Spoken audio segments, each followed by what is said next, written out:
Энэ удаагийн имжлэгтээ би Солонгос жолооны үнэлэхний шалгалтанд бэлдэж буй хүмүүст зориулсан аппликейшнийг танилцуулах гэж байна.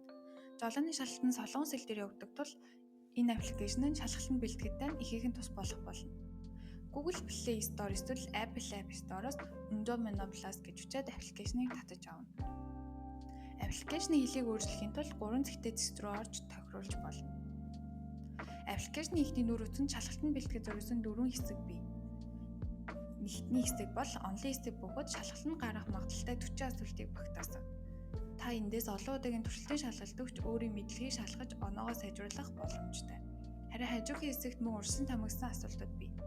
Онлайн шалгалтанд замын нөхцөл байдлын хариу үйлдэл болон дүрм, зураг, дүрслэл, видео гэх мэтээр тестлэх болно. Энэ хэсэгт та шалгалтын асуултуудыг дуурайлан суралцаж тодорхой сэдвээр эсвэл ерөнхий тест өгч болно. Мөн дахин хянах хэсгээс буруу хариулсан асуултуудаа давтан суралцах боломжтой. Хоёрдугаар хэсэгт нь энэ аппликейшн жолооны шалгалттай холбоотой бүх мэдээлэл бий. Эхний хэсэг нь онлайн шалгалтын талаарх мэдээлэл, ямар төрлийн асуултууд гарах, мөн бүрдүүлэх шаардлагатай бичиг баримтын талаар тайлбарласан. Харин хоёр дахь хэсэгт нь практик шалгалтын тухай мэдээлэл агуулдаг.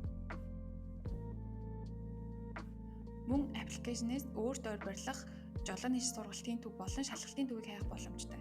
Хайлтын хэсэгт өөрийн бүс нутгийн нэрийг бичгэж аппликейшн танд хамгийн ойр барьлах сургалтын төвийг харуулна. Бичлэгийн үзэнд баярлалаа, баяртай.